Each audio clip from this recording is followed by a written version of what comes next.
वक्फ के नाम पर लाखों हेक्टेयर जमीन पूरे देश में है।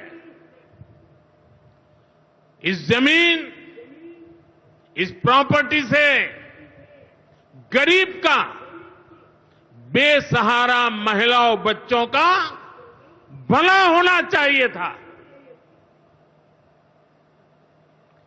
और आज ईमानदारी से उसका उपयोग हुआ होता तो मेरे मुसलमान नौजवानों को साइकिल के पंक्चर बना करके जिंदगी नहीं गुजारनी पड़ती। दरअसल प्रधानमंत्री जी जिस पद पर बैठे हैं वो कभी कभी भूल जाते हैं उसकी गरिमा क्या है। वो ऐसी भाषा का इस्तेमाल कर रहे हैं जो बिल्कुल जो सोशल मीडिया का ट्रोल इस्तेमाल करता है, पंचर बनाते हैं। ये कौन सी भाषा है? ये प्रधानमंत्री को शोभा नहीं देती, पहली बात।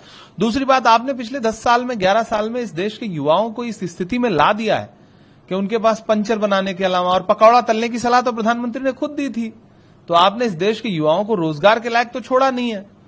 यही एक रोजगार बचा है, या तो वो पकौड़ा तलें या तो वो पंचर बनाए।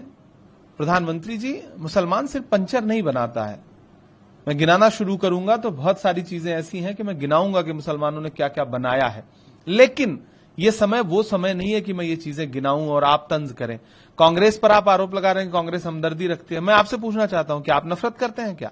आप अपने देश के ही एक नागरिक समूह से नफरत करते हैं क्या? अगर आप नफरत ना कर रहे होते तो आपने मुख्तार अब्बास नकवी को, शहनवाज हुसैन को, एमजे अकबर को, जफर इस्लाम को, सबको डस्टबिन में क्यों डाल दिया है? इसका मतलब आप नफरत करते हैं। आप वक्फ बिल ला करके आज कह रहे हैं कि मुसलमानों का भला करना चाहते हैं, पसमानदा मुसलमानों का। आप बताइए, उस बिल को पेश करने के लिए लोकसभा में आपके पास एक भी मुस्लिम सांसद नहीं। आप मुस्लिम महिलाओं के हुकूक की बात करते हैं। आपका किसी भी लोकसभा हो, राज्यसभा हो, देश का कोई भी विधानसभा हो, एक भी मुस्लिम महिला सदस्य नहीं आपकी। आप जो बिल लेकर के आए हैं और उसके समर्थन में आप जो तथ्य रख रहे हैं वो दोनों झूठे हैं। गृहमंत्री जी ने देश की संसद में खड़े होकर के 123 प्रॉपर्टीज को लेकर के झूठ बोला है।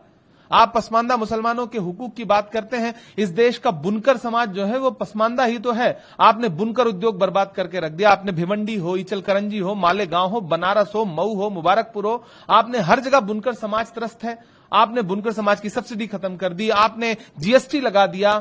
आपके संसदीय क्षेत्र बनारस में बुनकर समाज ईंट भट्टे पर काम करने के लिए मजबूर है। ये पसमानदा समाज के साथ आपने व्यवहार किया है। इस देश में पिछले 10 साल में मॉब लिंचिंग के शिकार जितने लोग हैं, मैं गिनाना शुरू करूं तो अखलाक से लेकर के, पहलू से लेकर के और तबरेज अंसारी तक सब पसमानदा समाज के ही तो लोग हैं।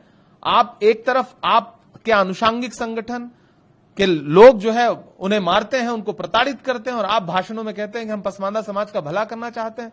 तबरेज अंसारी और अलीमुद्दीन के जो हत्यारे थे, लिंचिंग करने वाले लोग थे, उनको आपके केंद्रीय मंत्री ने माला पहनाई थी जेल से छूटने के बाद। प्रधानमंत्री जी, इस तरह की भाषा का इस्तेमाल मत कीजिए। आप जख्म भी देते हैं, फिर नमक रगड़ करके आप सोचते हैं कि इस देश का मुसलमान आपके इन भाषणों से खुश होगा, तो खुश नहीं होगा। ये प्रधानमंत्री की गरिमा के अनुरूप का भाषण नहीं। और कांग्रेस पे आप तांज कर रहे हैं तो आप इतिहास उठा के देख लीजिए।